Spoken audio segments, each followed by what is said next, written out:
accueillir celui qui nous donne beaucoup de plaisir, qui nous donne à méditer, qui nous fait l'honneur d'être à Arles pour la première fois et qui est venu avec deux projets merveilleux, Monsieur Hiroshi Sugimoto.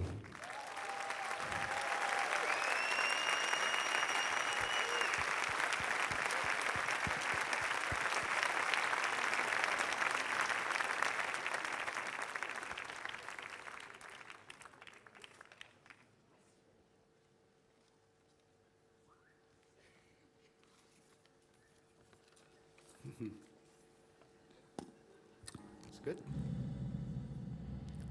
Ooh. Spooky sounds. This is a French style.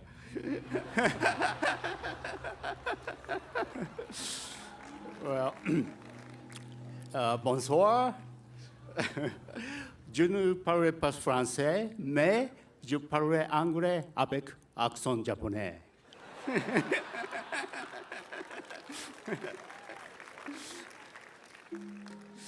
Well, tonight, excuse me speaking English, but, well, I'm very glad to be here. This is my very first time to be here, Arles, France. In a daytime public speak with Francois, I asked Francois, why, this is a very famous, world-famous photo festival, probably #1 in the world. And then why I have to be waited so long time to be invited here. I should be here 10 years ago, I suppose. There was no proper answer from Francois. And, I present some short film, artist video, which I made quite recently. I just finished it 2 weeks ago in New York before I left. I was working on the last minutes. And another short video, I worked with Arles company to be able to make a beautiful color scarves.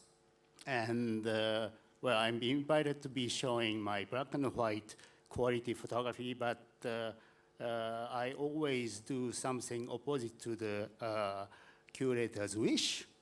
So, one show with my newest series of seascapes, night seascapes under the moonlight, which is beautiful black and white.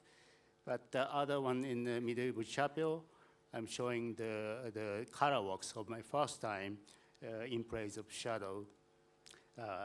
Colors of shadow. And so I hope you have a chance to see it in the actual show tomorrow. And hold a second. Press. Okay. I show you some earliest sample of my picture photography. This was actually taken 1978.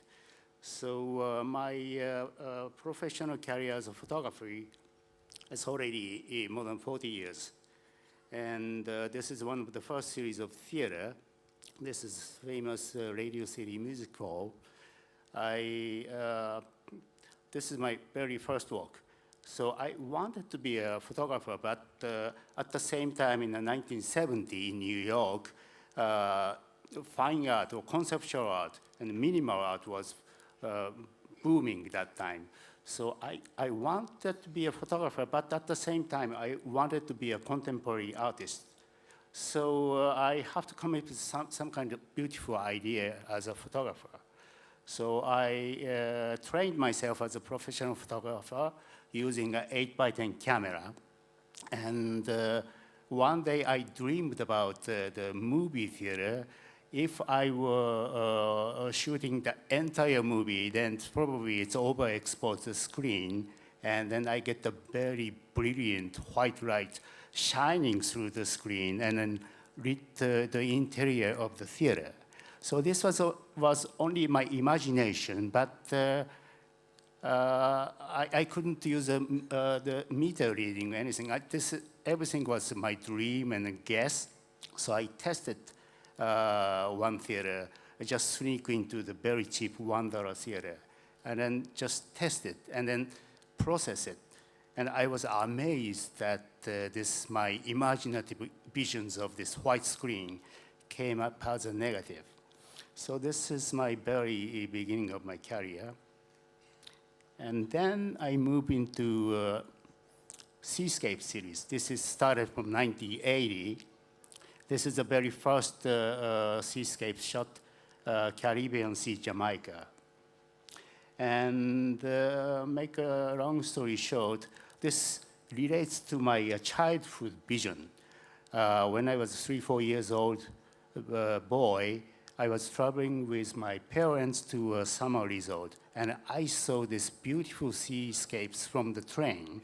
And I can trace back my memory to this particular point. Before that, it was so dark and unmemorable. So I wanted to recreate my own first child memories. And then after I grown up, so this is my vision of my personal memory, but I thought this can be shared with ancient people's memory. Probably, suppose I was the first man appeared in the planet Arles, and civilization is starting. So this is the self-consciousness history. So I was thinking of what can be shared with ancient man's visions, with contemporary person's visions. And then we as a human being, we cultivated all the surface of the planet Earth, and we changed it. So even from this Roman time, we built this theater, and this used to be a forest or a plain or flat land. But so we changed the landscape of the Earth. But the seascape might be never changed, so that I can share with ancient peoples. So I tried to find a very remote place, beautiful seascapes. I have many other series, but this is one of the architecture series. I was very interested in the history of the modern architecture. And this is one of them, Eiffel Tower. I invented my method. It's called twice as infinity. I use 8x10 large format camera, but the regular camera, like a small camera, you can focus only onto the infinity point, and the lens stops there. But my type of camera, I can just go beyond the infinity point. The bellows can be twice as, no, it's half the length of the bellows factors. Then it gives supposedly, technically, twice as infinity point can be created in my camera.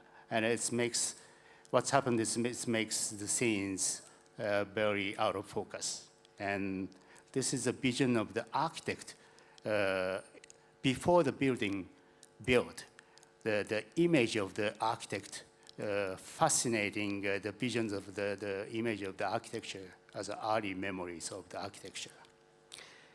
Next one, this was exercise 1995. This is a famous temple in Kyoto, Sanju Sangendo. And in this, inside of the building, there are thousands of gold-gilded Buddha statues lined up.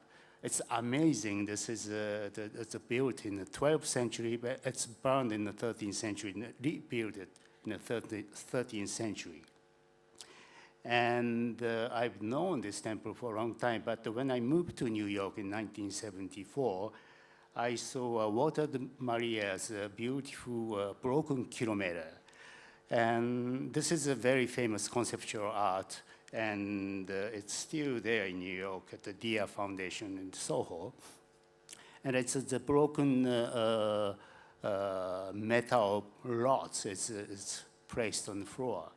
And I thought this is a beautiful conceptual art, but think about the Japan's culture. Even in the 12th century, this is similar conceptual art of 1,000 Buddha was already made. So I'm very convinced that this can be photographed as a very contemporary way. And I made a video out of this. I had a permission finally when I had the chance to show my first one-man show at the Metropolitan Museum in New York. It took a long time, 7 years to get the permission for the photography. And I tried and tried many times. That finally, at the Metropolitan Museum show, I wrote a letter to the chief monk that, well, this is a letter from the director of Metropolitan Museum, and then he's asking me to photograph your temple. So please give me a permission. And then answer was no. It's a very good answer, actually. All the Americans come to see me. I don't go out to show me to Americans. So this is a very, very good answer. But then I tried again. I go through the cultural ministers. I have friends in there. So they are receiving hundreds of thousands of dollars for every year for the government to keep the condition in very good condition. So finally, from this government channel, they said, I don't say no, they said. So finally, I had permission. And actually, this is 1001 Buddha. This is the center figure, the big one. I made this as a photography and a lithograph and mounted for the T-cell use. But there was a show at the Metropolitan Museum, and this show travels to Hara Museum in Tokyo. No, in Japan, it's outside of Tokyo. And I was able to videotape this.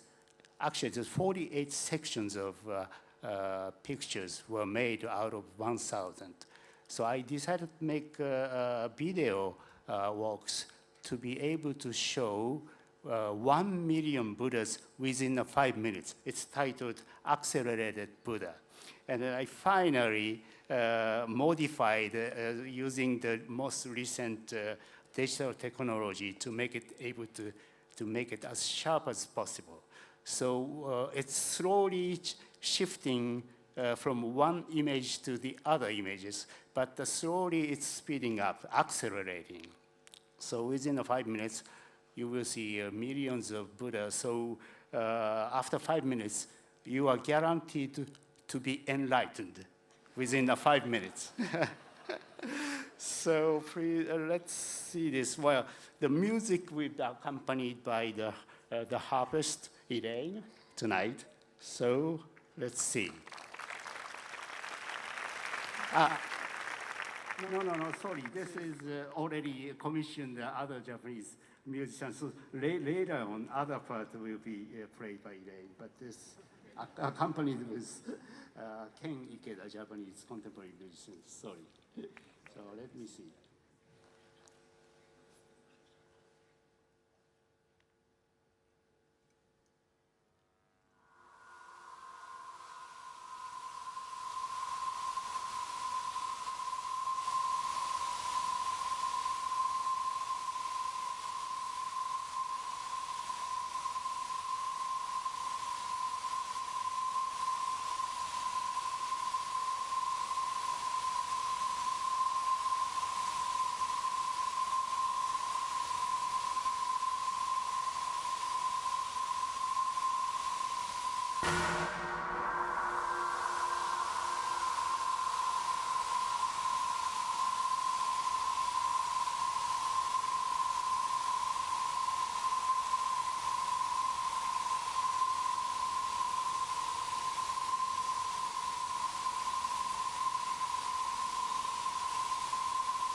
So how do you feel like after being seeing 1 million Buddha in 5 minutes?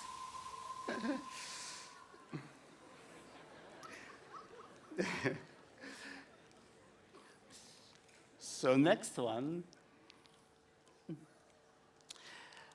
This is not Richter's painting. This is my photography. And this is 1998. It's titled In Praise of Shadow. And I decided to photograph. This is a Midsummer Night Dream, but I decided to photograph one life of the candle. I lit the candle after the sunset, and the night comes, and then I just photograph. This is the same concept, a similar concept to the movie theater, but I left the shutter open for the entire burning of the one candle. And then, so I will show you the result. This is just the starting point. And as a black and white, the film recorded the one life. It takes like 3 hours to 5 hours. It's depends on the wind. I left the window open in my studio in Tokyo. So it's that the night of the wind makes the different shapes of burning. So you will see it. For this time, for sure, the Elaine will accompany the sounds. So let's start.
Thank you for again.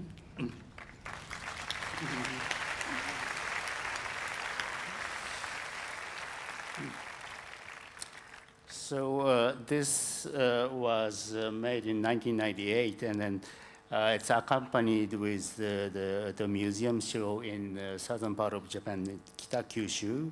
It's called ICA, Kita-Kyushu. And how I was presented this was, you see this centerpiece is 8 by 10 negative, which was actually taken as a photography. And I made a glass stand to make it stand. And then I used exactly the same type of candle to be lit on the glass stand, and the projected this image from the lights from the candle to be projected onto the white wall. So it's very, very complicated situation that the entire life of the candle life was shown here as a negative, and it's this entire life image is also projected again as a shadow image of the candle life. So I took this kind of idea from the old Greek mythology, like a cave of Plato. So, but since it's so dangerous to have the many candles has to be lit, so it's never been shown in a museum again. It's the fire code regulation is a problem. Next one, this is 2004. It's called The Colors of Shadow. So I work with many shadow-related series. And in this case, I became a kind of architect. I designed my own studio space, and it's all made by Japanese stucco. This is the location is also in Tokyo. But this space is not as made as a studio, but more like a composition of the walls using a Japanese stucco, so that I can get the beautiful sunlight, daylight invited into this space, and so that I can be able to compose the slight shadows of the corners of the space. And I will show you with, again, it's Elaine sounds. Seven pieces will be shown here. So let's start.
So this was,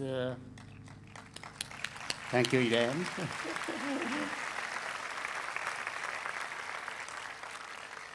So this was actually the first color walks which I exercised using 8x10 chrome.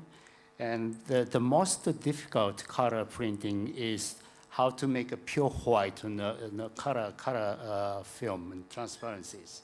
So I always try to challenge the most difficult technical the method. And as you see it here, I placed the prism, which probably many people may see in today's the Hermes scarf presentation. This is the pure optical quality glass made prism I placed in the center of this space.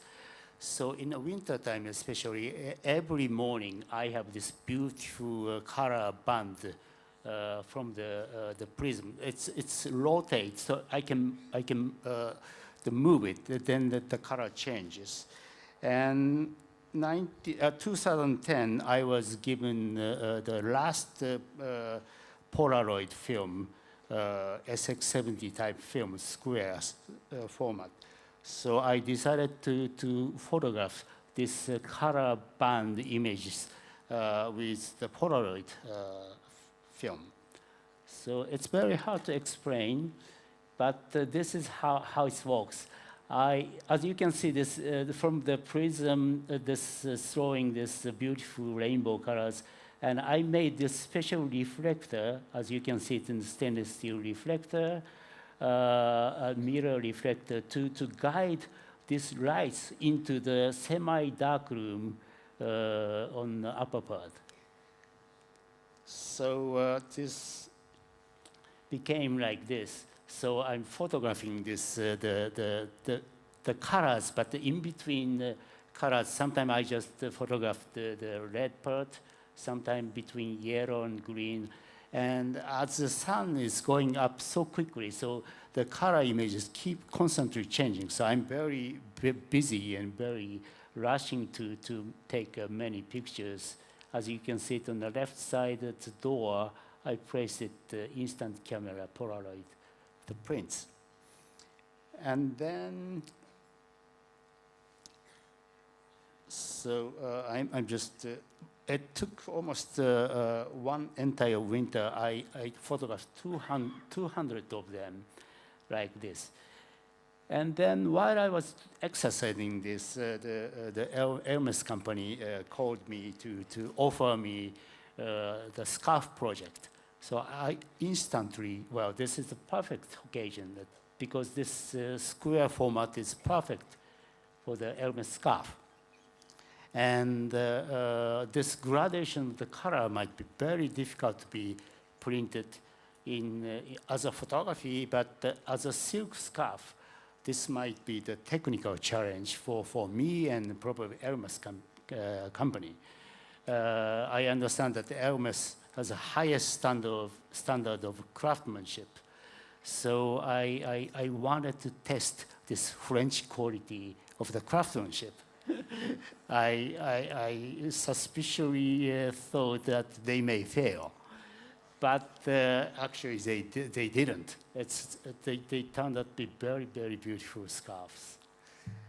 So, for this presentation, I made similar to the accelerated Buddha, but I made 5 minutes video walks from one color to the other. It's shifting, fading in, fading out. It's a very abstract color composition. So let's see this with Elaine again.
Thank you, Ian. Well, this is my very first chance to see it in a large screen, and I'm very impressed. And well, it's remind me a kind of Roscoe painting, but the Elmer's scarf is much, much cheaper than Roscoe painting, and it's still available. Let me show you the last parts. Recently, I'm into the three-dimensional, more like a sculpture image. This is the mathematical formula. It's called the trigonometric function. And well, to make this function to be realized, this is a 19th century German model to make a student realize what this mathematical, the formula can be seen as a three-dimensional form. And then this was made as a plaster model, but the 19th century quality. So the tip should be more pointy, but it's broken. So I wanted to make it in a contemporary way using the highest Japanese technology to make it realize. More like I call it a mathematical model, but actually it's more like a sculpture. And then I made it into the 5-meter high model. And then this is, it's quite near here. It's in Aix-en-Provence, and it's a Chateau Lacosta, it's called. It's a beautiful vineyard. And then Ando Tadao, Japanese architect, was commissioned to design the building. And then I work closely with Ando, and then I placed this in a shallow water pond, and then I made this stainless steel sculpture. And this is another view. And lastly, this is the most recent my architectural job. This is in Tokyo. It's just completed 2 months ago. And this is even bigger, 6-meter high, long mathematical models hanging from the ceiling. And then these 2 lines they continue traveling to meet at the infinity point. So this is to show where the infinity point is. And then the last one will be the scenes of this presentation.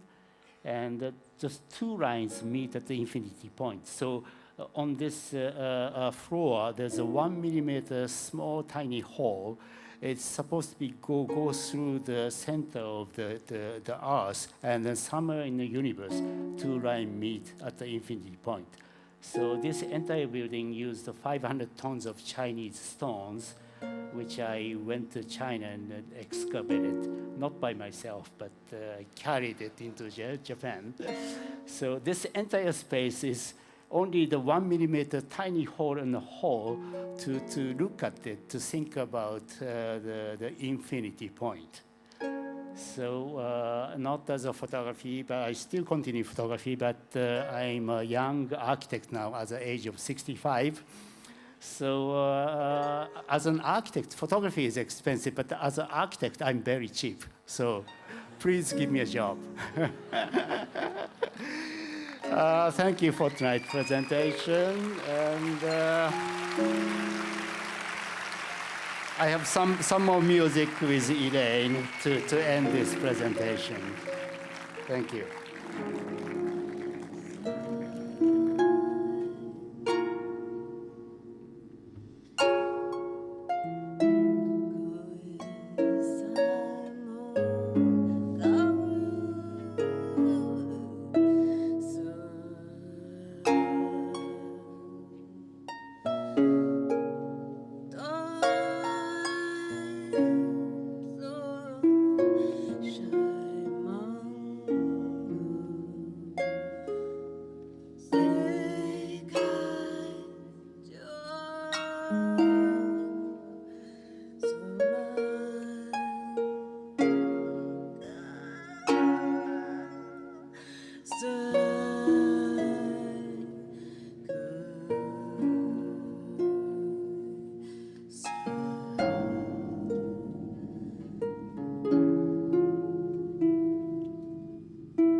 Sing, Hiroshi. Thank you, Elaine. Thank you.